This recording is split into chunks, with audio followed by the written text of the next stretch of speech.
My friends, family, and fans from around the world, this is Friday. Well, this is Matt's along, but today is Friday. And I do a trade review every single Friday, and that was pretty much his idea. He was like, hey Jeremy, maybe you should review trades that people do so that we can all learn together. So let's go ahead and dive into a trade that an individual trader from real life trading took, placed, and traded. And I'll talk about why it was good, why it was bad, what worked, what didn't work, and what could have been done better, and what could have been done great. So let's dive in. All right, team. I have a really special trade review for you today because this is brought to you live from Nashville here at the Trading Retreat. What I'm going to do is review two setups, Paul on Nvidia and Microsoft, and then one that Joel had. So Paul said he lost half an hour on the day. So let's go look at his Nvidia trade. And NVDA, let's kind of read through this. This looks like it's on the 2-minute chart. And what you'll notice is that it has a support resistance. I'm assuming he either went long or went short here and then got stopped out right there. I don't know yet, so let me read the note. On Nvidia, I notice it consolidating in a range, blue, so go back to the range. Okay, so there's the consolidation. And started to watch for a range breakout, played bearish on the breakdown support and got stopped out as it seemed to be inching back up into the range. I'm thinking I should have set my stop wider at the top of the recent bearish candles. That would have kept me in the trade and would have made some good R's. Basically, moving averages were trending down, so I could use that as a bonus confirmation and go bearish and hold. That is absolutely 100% correct. Yep. So the good news is, Paul, looking at this particular trade, you were just way too aggressive. But hey, it's good to know. So when this candle comes in, this bearish candle, when that bar closes below support, imagine that this is a daily chart, okay? You're closing below 1, 2, 3, 4, 5 massive days of buying, and then really you're still trapping about 3 months worth of people. So on the 2-minute chart, it's the exact same thing. You have tons of sentiment getting a close below this hammer, especially below this bullish candle, and you got the close, and then you get the retest. Your stop was just way too tight, and you just cared too much about the outcome of the trade rather than the process. So I think on this one, you're just looking too much at the P&L rather than the actual trade setup itself. So getting in here with a stop above this candle at 505. So 503 by 505, $2 risk on Nvidia. Target one would have been 500, and that would have been a really good trade, ironically enough. Exit some there, and then again, you're just trailing and crushing it. So yeah, man, just had your stop too tight on that one. Let's go see Microsoft. So Microsoft, looks like you tried to play the break out of this one. Again, stop loss most likely for me would have been down here somewhere. This is also on the 2-minute chart. And you would have gotten stopped out on that one pretty much immediately. And again, great try. But in general, when you're looking at a trend reversal, because that's what this would have done, I don't play trend reversals off of one candle. So on Microsoft, you can see very clearly that we're in a downtrend. In order for me to play a trend reversal, I gotta wait for this close, then I wait for the bearish candle, then I wait for another candle to come in and take out the bears, and then I wait for another bearish candle, and then I start looking at getting it long. You're never gonna call a trend reversal, very rarely are you gonna call a trend reversal on just one candle. So a whole reversal trend that just bam, one candle changes everything, as far as a trend is concerned, on an intraday level is rare.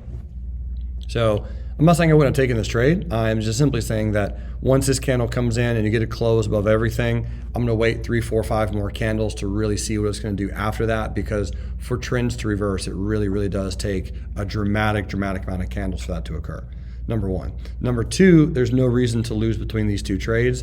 You took one bullish and one bearish, which is great. And yes, today is a little bit of a selling day in the market, but in general, Paul, as you're playing this is a trade that, again, if your stop was a little bit less aggressive, you have a less aggressive stop on this one bear trade, one bull trade, you have to think to yourself, okay, most likely one of these should win.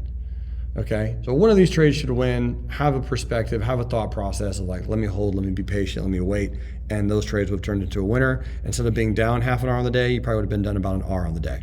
So let me know if that helps, man. Thank you so much for sending that trade and that suggestion. I really appreciate it. Next on the list is your boy Joel from Montreal.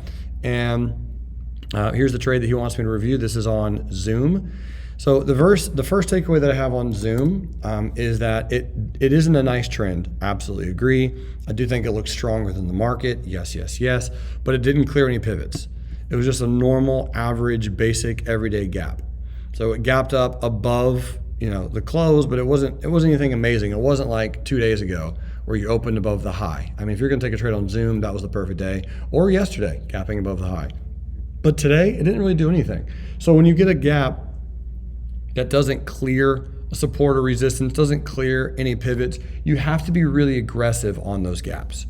You have to be in and out quickly because you're going to assume the vast majority of the time that it's just going to be an inside day candle. Okay, so I know you could say over here back on August 17th, well, how you know that one wasn't going to be an inside candle? Well, the thing is on August 17th, you had already gotten a close here above this bear candle. So these traders were already trapped when this candle came in.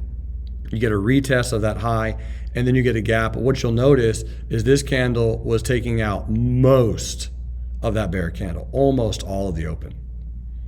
So this one today on Zoom took out like what? Maybe 10, 15% of the candle, maybe 25% of the candle. So if it was opening up here at 395, it'd be better. But it just wasn't doing that much. So bottom line, when you got into the trade, I love this entry, and I really like the conservative stop. I think the stop was nice. I would have just taken some or everything off the table, that nice round even number at 400. Even though you're only up small, you did have 3 bull candles in a row on an inside day range type of gap, nothing tremendously special. And if you come into the pre-market, you were making a new pre-market high. So here's your new pre-market high. There's the move. You're hitting 400, nice round, even grandma number. No real specifically special insane gap. Plus, as you mentioned earlier in a post, Joel, you don't trade Fridays the best. So it would have been a good idea just to take that trade, get in, exit, lock in your profit, because you're profitable almost immediately. And if I go back over to here. So yeah, when you got triggered in, you went down, right? So it got triggered in and it started going against you and then went profitable and positive, making a new high, hitting 400, making a pre-market high on a gap that was, we could call it a C+, nothing special at all. So anytime you don't have a special gap, anytime it's just a general, generic, okay, so subpar, solidly decent type of play, then you're looking at getting out for a very, very small win, or just don't lose a lot. So back over here, right, when this pattern comes in, and you almost get back to break even, and we come all the way back down, and then right around here, I know you get stopped out over here. This is the spot to just bail. This is the spot to take the loss, because you can see now you're making lower highs. So here's a high, lower high, lower high, another one. And again, you can obviously see that the trade is not going to work out extremely well, especially after this double bottom comes in, closes above the neckline, and then breaks that neckline down. Just got to get out here, take the loss, super small win. Super small loss, smaller loss than what you ended up losing on, especially if you didn't get out for a profit up here. No one likes doing that, right? No one intrinsically likes taking a potential small winner and then taking a small losing trade, but that would have been how I would have played it if I was still in that particular trade.